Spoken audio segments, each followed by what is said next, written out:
Tonight on NewsCenter, we dodged our way through SIGEP and KD dodgeball tournament. We learned new traditions with Chinese tea ceremony. Taylor Swift surprised one of her fans in the hospital. All this and more tonight on NewsCenter.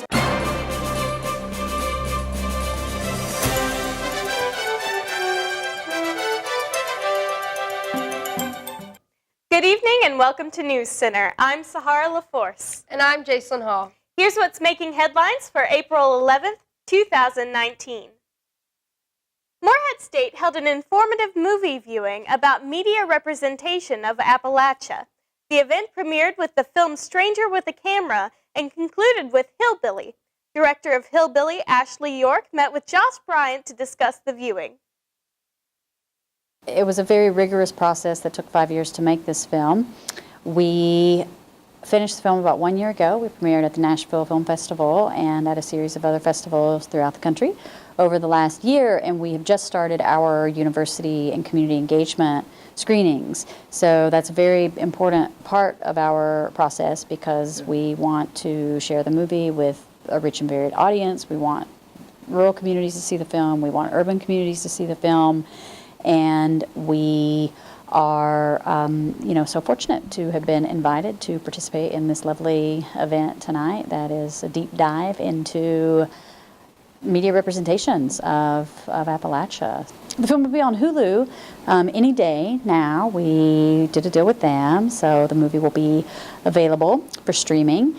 And we are going to continue to share it with audiences. We're going to be doing some work with Harvard University to have film become visible to the candidates who are seeking office.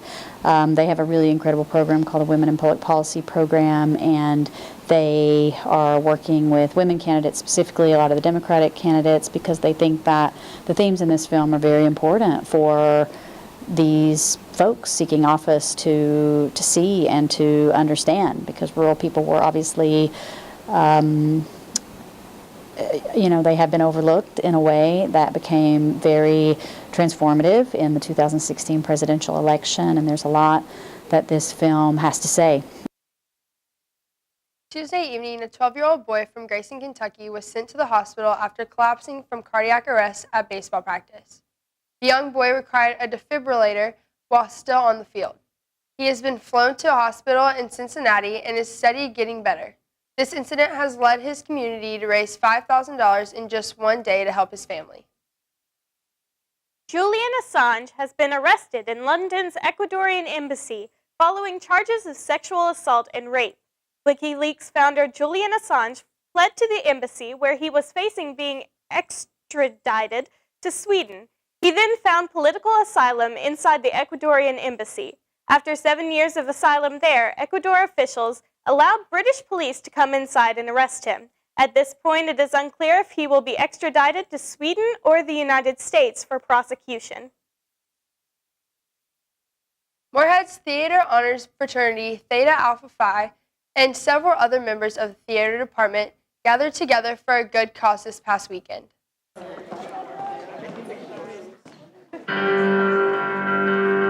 Ladies and gentlemen, live from the Lucille Cottle Little Theater in Breckenridge Hall at Morehead State University, presenting Theta Alpha Phi's vaudeville and their host, Bugs Reinhardt. This past Saturday, Morehead's chapter of Theta Alpha Phi hosted their annual vaudeville fundraising event.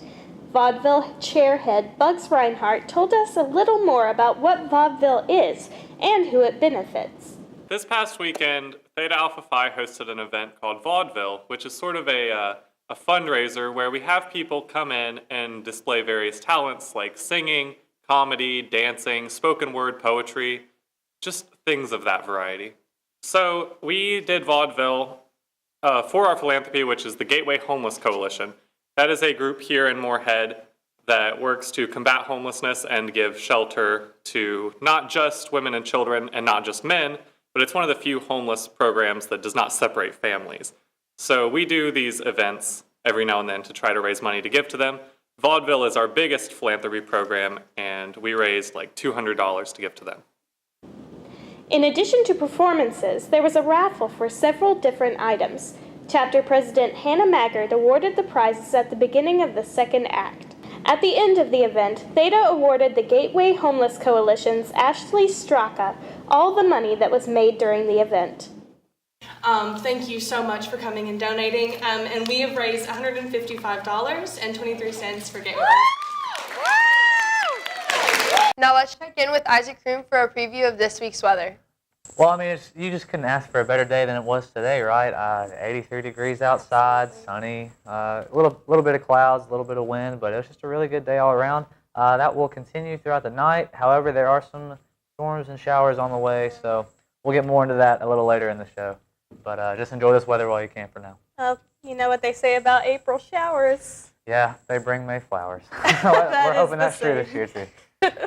Thanks, Isaac. When we get back, we have an interview with Andrews Hall RA Jacob Bingham about ShareFest.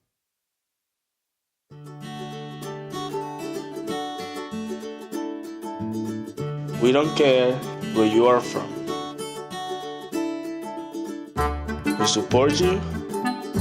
We need you. We love you. In Morehead State University, we major in diversity. We need you. We love you. Are you interested in becoming a service dog sitter or handler? 4 Paws for Ability at MSU allows members to get involved with the Service Dog Association. During your membership, you could help future service dogs get used to a public setting and get accustomed to staying on the clock in a home environment. For more information, follow MSU 4 Paws or email msusda@outlook.com.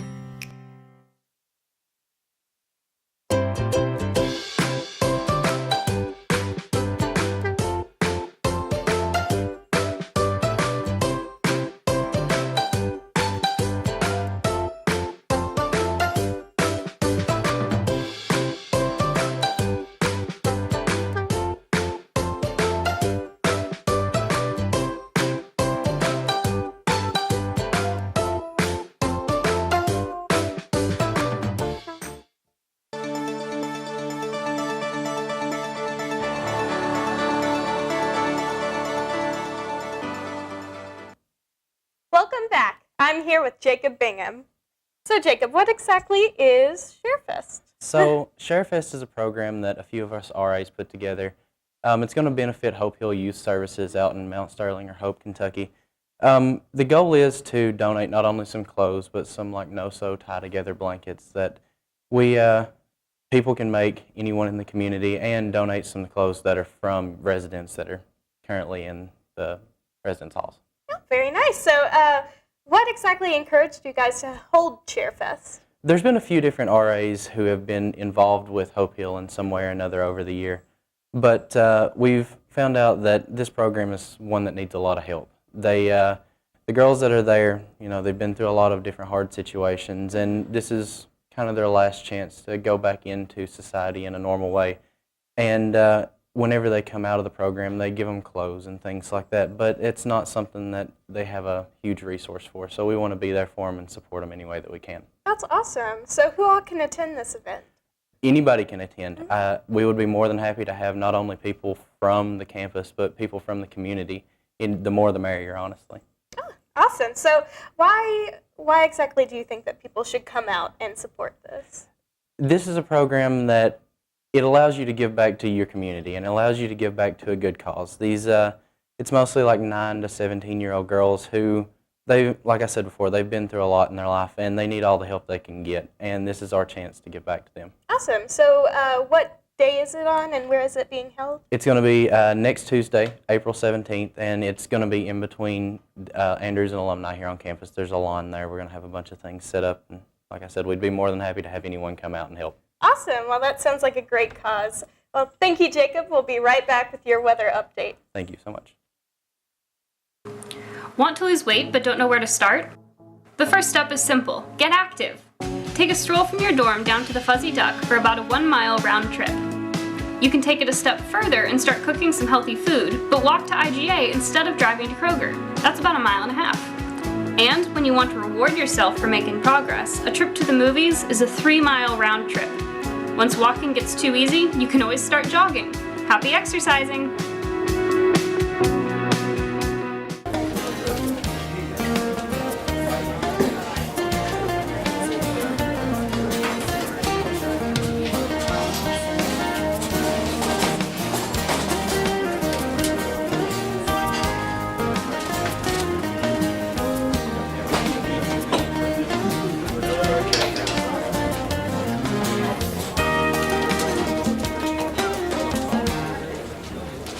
Taking place at the Claypool Young Art Building, Morehead State University's Department of Art and Design is home to a number of programs and classes.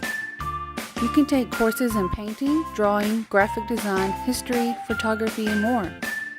You can even obtain a degree in art education or a Bachelor of Fine Arts. To find out more about the Department of Art and Design, you can call 606-783-2766 or email arde@moreheadstate.edu. What are your strengths, weaknesses, any prior work experience? Strengths, I'm really desperate and need this job. Weaknesses, I don't really have any that I know, but I've been told I'm an excellent juggler. He should have gone to the suit bank. Career Services, now located on the ground floor of the library, has free professional attire available in the suit bank. They're open Monday through Friday, 8 till 4:30. Stop by and get the right attire to ace your next interview. Hope to see you soon.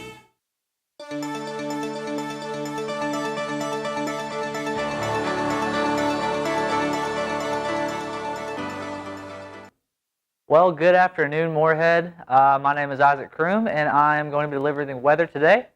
So let's check the current conditions in Morehead. 83 degrees, partly cloudy, humidity sitting at a cool 32% with winds at 9 miles per hour. I mean, you just couldn't ask for a better day, so whatever you want to do, make sure you do it today. Those intramurals, I'm sure the intramural field will be busy with people today. Ultimate Frisbee going on, soccer going on, and then, of course, people hammocking, as is popular in Morehead. If you check across the state, it's pretty much the same trend everywhere you go. Paducah sitting at 79, Bowling Green at 83, Louisville at 82, Frankfort 81, Lexington 81, London, Kentucky 81. Morehead sitting at a nice 83, and Ashland tops out the state, sitting at a nice 84 degrees. So as we continue on looking to tonight's forecast, it's going to stay relatively the same. We're going to drop down to 65 for a low with 0% chance of precipitation with the sun setting at 8:05 p.m. However, those dry conditions will not continue as we go into the morning hours of tomorrow. Let me get my clicker going here. All right, there we go. So tomorrow's forecast is going to be cloudy. 70 degrees is the high, so not as warm as it is today, but it'll still be a pretty comfortable day. In the morning, there will be some rain going on, 80% chance of precipitation in the morning as a little system moves through the east. It'll be stronger off towards the west, but as it moves into our area, it won't be as strong. We may get a few rumbles of thunder, but that'll be most out of anything. And so the sunrise will be rising at 7:01, so make sure on that commute you pack the rain gear. And so now looking at our 7-day forecast, great day today, 84 degrees. Temperatures start to drop a little bit. 80% chance of showers tomorrow morning. 80% chance of showers Saturday night. Make sure you prepare for that. 90% chance of showers on Sunday. Monday, really, really low temperatures. We drop down to 54. Tuesdays at 74. And then on Wednesday, we will go back to those dry conditions with nice sunny skies sitting at 73 degrees with a low of 53 degrees and a 20% chance of rain. It's going to be a beautiful day, so we get to look forward to that. That's all I have for weather, Morehead, and now on to sports with Harvey.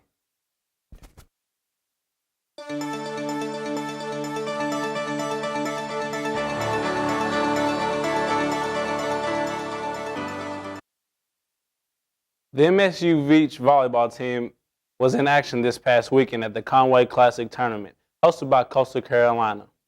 The Eagles lost their first match on Friday to Coastal Carolina by a score of 5-0. They then bounced back to beat Jacksonville State in a close match, winning 3-2. The Eagles then continued to play on Saturday, where they again defeated Jacksonville State 3-2, but also lost to Coastal Carolina 4-1. The victories over Jacksonville State gave the Eagles their first clean sweep of Atlantic Sun teams since joining the conference. This brings the Eagles' record to 13-6 on the year. They will look to continue their winning ways on Saturday, April 20th. The Morehead State baseball team took on conference foe SIU Edwardsville this weekend at home. The Eagles kicked off the busy weekend on Friday night with a commanding pitching performance from Dalton Stanbaugh, who pitched 7 innings and allowed only 1 run. The Eagles' offense was in full swing as well, as Trevor Snyder and John Berghardt both contributed 2 RBIs. The Eagles won by a score of 10-1. The Eagles then continued the series on a Saturday starting at 2 p.m. The Eagles' offense again kept thriving as the Eagles scored 11 runs thanks to a big contribution by Jake Hammond, who added 4 RBI. Eagles would need every bit of the offense as they would go on to win a close one by a score of 11-9. The Eagles' second half of the doubleheader saw much of the same results as Jake Handball again contributed huge numbers, bringing in 3 RBIs. The Eagles would contribute to swing the bat as well and win by a score of 11-9 yet again. This concluded a weekend sweep against SIU Edwardsville and brings the Eagles' record to 21-11 on the year. The Morehead State softball team took on Belmont this weekend at home. They played 2 games on Saturday, both of which saw the Eagles lose. The first game started at 1:30. Belmont scored in every inning, and the Eagles were never able to recover. Belmont would go on to win 10-0. The second game was a little more competitive, however. Belmont would use a strong 8-run 6th inning to finish out the game and win 12-3. This brings the Eagles' record to 2-27 on the year. The men's Eagles golf team participated in the final regular season event this past Monday and Tuesday at the Missouri Tiger Invitational. The Eagles were led by junior Cooper Collins, who placed 26 overall in the event. Ryan Gillum also helped pace the Eagles by placing 35th. These performances helped the Eagles place 11th out of 15 teams. The team will now thrift their focus towards the Ohio Valley Golf Championship, which will start on April 21st. Many organizations on campus participate in the philanthropy events throughout the year.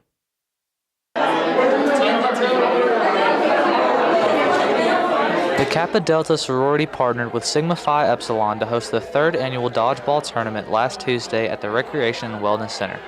NewsCenter met with representatives from both organizations. Hi, my name is Sarah Purdy, and I'm the Kappa Delta Vice President of Community Service. And we're here tonight to raise money for Prevent Child Abuse America Awareness Month, which is Kappa Delta's philanthropy. Our money that's raised here tonight will be going straight to Gateway Children's Advocacy Center in Morehead, Kentucky, and Hope Hill Youth Services in Hope, Kentucky. So I'm Austin Alderson with Sigma Phi Epsilon. I'm the current Vice President of Programming. We started this about 3 years ago at Kappa Delta. And after we split the money today, our portion of it is going to the Big Brothers Little Sisters philanthropy, which basically is just a charity to support orphan children that don't have parents, don't have a legal guardian or anything like that, and just to kind of like give them a mentor, and that's what we just try to be with them and just help them out as much as we can. We've been working back and forth with one another since winter break. Pretty much, yeah. Around December, January. This is the 3rd annual dodgeball tournament. It's just gotten a lot bigger, honestly. We have like 20 teams this year. I'd love to have to get this 3rd court open next year for it. For NewsCenter, I'm Isaac Kern. Stay tuned for more news after the break.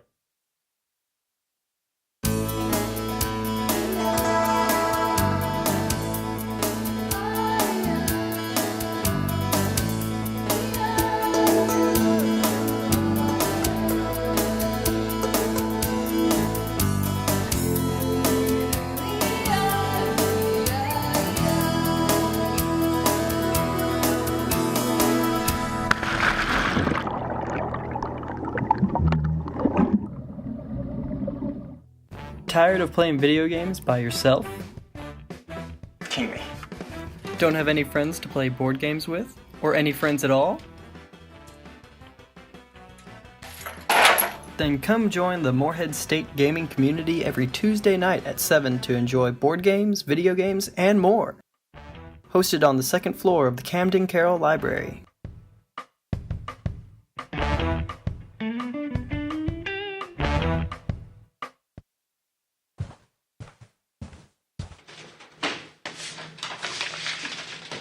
Yo, why are you looking at bags, bro? What you need is a chick magnet. You put me in the room and boom, chicks. That's what I'm talking about.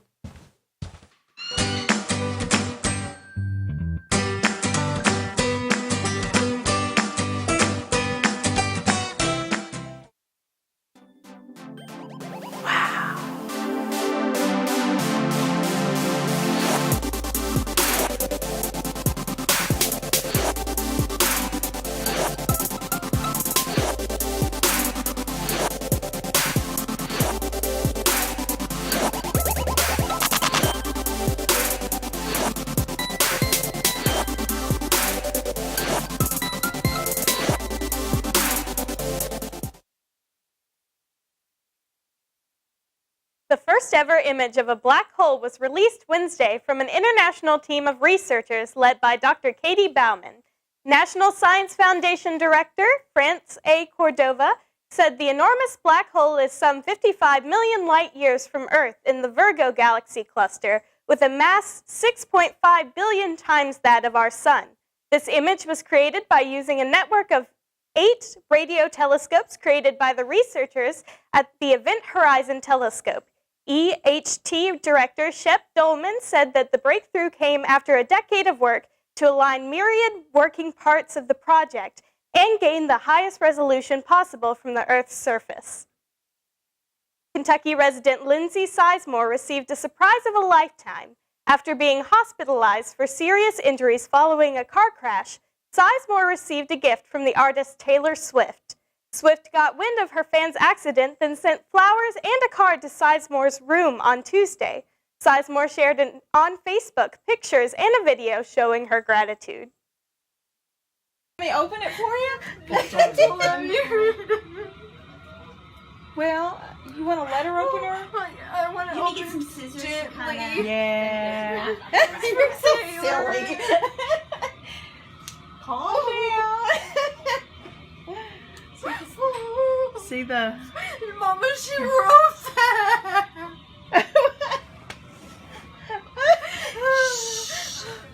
Oh, look at the front. Oh my God. Calm down. I'm so excited. Bless her heart. I'm so happy. I love her so much. I'm so happy. I love her so much. Oh, you're so... Mine. You gonna read it out loud? Oh, it's so sweet. Oh. Okay. Lindsay, hi buddy. I'm so sorry to hear about the accident. My heart aches knowing that such a wonderful person is having to go through this. I hope these flowers brighten your day. You're gonna rock that neck brace. And soon we'll all be popping on shows together again. Give hugs to your family for me. I'm so happy you're okay. Love, Taylor.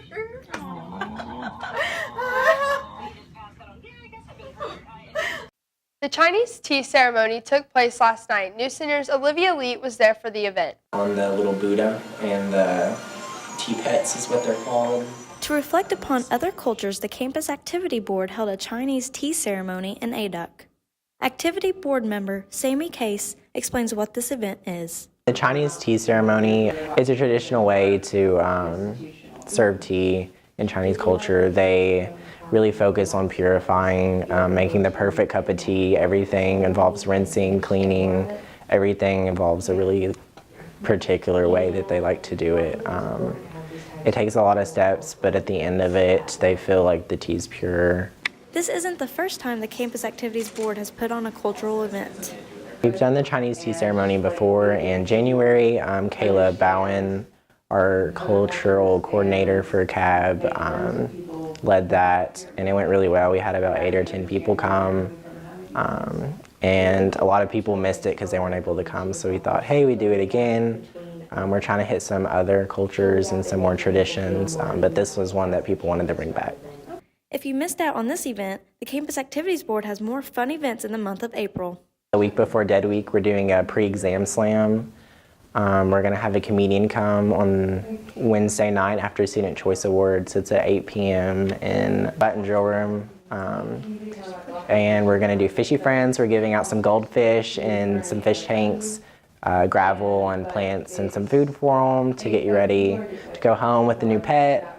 We're trying to get some massage chairs to come in for just some events that are kind of passive that help decrease the stress before finals. For NewsCenter, I'm Olivia Leet. Doctors found 4 bees living inside a Taiwanese woman's eyelid. The woman went to the doctor because she thought she just had an eye infection. While receiving treatment at Fujian University Hospital in Taiwan, doctors couldn't find any signs of a bacterial infection. Head Dr. Hung Chi-ting used a microscope and saw insect legs wiggling in one of her eye sockets. The 4 bees that were found were removed, still alive, and identified as sweat bees. The woman said she had no idea that the bees were living in her eye and feeding off of the salt in her tears. The mother who accused an innocent man of attempting to kidnap her child in the Huntington Mall has been arrested for falsely reporting an emergency incident. The West Virginia mother, Santana Adams, accused Mohammed Zion of Egypt of attempting to kidnap her child at the beginning of April, but later changed her story when it was clear that no altercation had happened. All charges against Zion have been dropped and he has since returned to Egypt. Adams appeared in front of the Cabell County Magistrate Court on Friday and now faces a possible $500 fine and a 6-month jail sentence. After the break, we'll be right back with more news.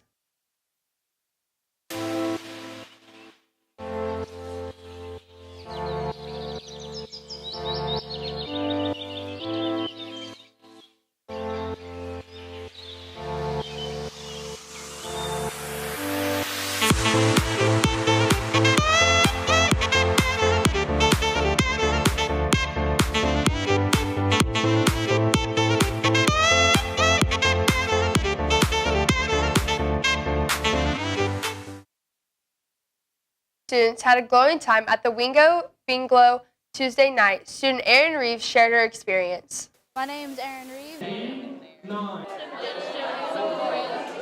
it was cool seeing the pub entirely filled with people, and everyone is super excited, especially about the AirPods. And tonight was a lot of fun. There was 12 games to be played. G58. G58. Bingo Wingo. Yeah, and it's they did a glow event and they had glow sticks. Wingo bling bingo wing glow. No. Wingo bling glow. That's what it's called. Kentucky has become the first state in the nation to exclusively use rapid DNA testing in dealing with sexual assault cases. State officials announced this Wednesday morning in a press release. Kentucky State Police Forensic Laboratory System Director Laura Sudkamp says that the new kits could put a name to a DNA profile within a matter of hours. This new policy is just a pilot program right now and would cost around $3 million per year to expand to every KSP lab in Kentucky. But the high price is not deterring the state. According to Governor Matt Bevin, the price should be the least of our concerns. The scandal continues as Kentucky distillery owner Marcy Pelatello was charged in second superseding incident that was held Tuesday. Patella faces charges of money laundering alongside fraud as she paid roughly $175,000 to help her son get into the University of Southern California. In recent years, scientists have discovered that a material in your brain called white matter is an active tissue in the brain. Full of nerve fibers, it controls much of your learning, memory retention, and ability to perform complex tasks. It has also been discovered that alcohol not only has a detrimental effect on the hippocampus, but also white matter. After detoxification, your brain can bounce back as reported by Inverse. But the study done by JAMA Psychiatry showed in brain scans of white matter that the changes do not reverse even after 6 weeks of not drinking. Thank you so much for joining us this week. We'll have more news for you next week.